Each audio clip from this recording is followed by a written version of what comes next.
Voilà, bonjour Hélène, je vous fais vite une petite vidéo pour vous expliquer. Voilà, je n'ai pas pris la même police d'écriture que vous, mais ça, c'est pas tellement important, puisque vous pouvez la changer ici. Donc, il suffit de cliquer sur votre mot et cliquer droit sur la souris. Et là, vous avez toutes les polices d'écriture que vous voulez. Donc, il y a 120 polices d'écriture compris dans le logiciel. Et puis, toutes celles que j'ai, moi, par la suite, ce sont des polices d'écriture que j'ai téléchargées sur Dafont ou sur un autre site. Bon, voilà, je vais prendre une écriture assez épaisse. Voilà, je vais prendre celle-ci, par exemple. Et je vais un petit peu vous expliquer que pour la réduire, vous devez soit venir ici, donc sur les carrés noirs. Donc, pour avoir les carrés noirs, il suffit de cliquer gauche dessus et vous venez vous mettre ici sur le carré, d'un côté ou de l'autre. Et il suffit à ce moment-là de pousser vers le bas et votre police d'écriture diminue. Vous pouvez, si vous estimez qu'elle n'est pas assez haute, tirer ici sur le côté ou sur l'autre côté. Voilà, donc pour changer, voici la première méthode. Vous pouvez aussi, si vous avez une dimension particulière à choisir, c'est venir ici dans le ruban de votre logiciel et choisir redimensionner, donc ce petit carré-là, redimensionner le motif sélectionné.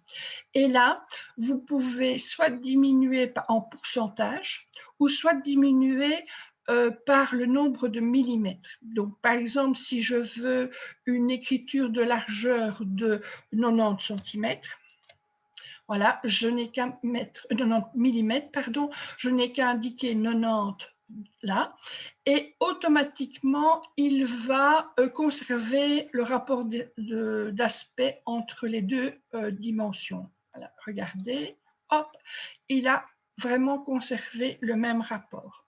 Maintenant, si j'estime que je veux une largeur de 90 cm, mais que je veux une hauteur de 40 cm ou de 50 cm, je dois venir décocher ici, conservation du rapport d'aspect. Et là, je vais lui indiquer 50 cm. Donc, la largeur ne va pas bouger, mais la hauteur va changer. Vous le voyez. Bien faire attention quand on numérise une police d'écriture. Vous voyez ici, je vais l'agrandir, le point plumetis est assez large. Ici, il est tout fin, ici, il est assez large.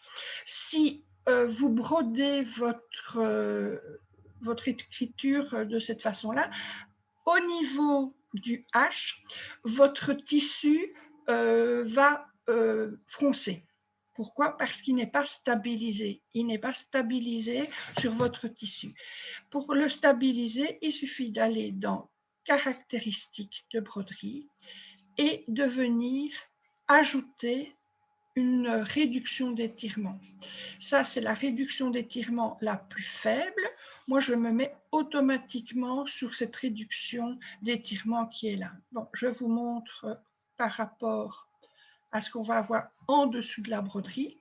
Donc, si je n'ai pas de réduction, voilà, elle va commencer à broder, ok, elle fait un petit schéma, et puis elle va commencer à faire son point de zigzag tout au long de cette partie-là. Et là, le tissu va froncer parce que la partie du plumetis est assez large et n'a pas de construction en dessous. Donc, qu'est-ce que je fais? Je mets une réduction d'étirement et je construis une sorte de trame en dessous de mes lettres afin de consolider ma broderie. Voilà. Donc, toujours lorsque vous faites vous allez écrire un lettrage sur un tissu, pensez à mettre une réduction d'étirement, surtout si vous travaillez dans des tissus fins. Si vous travaillez dans un tissu épais, ma foi, ce n'est pas trop grave, mais un tissu style coton et tout, toujours venir mettre une réduction d'étirement. Voilà, j'espère que vous avez bien compris.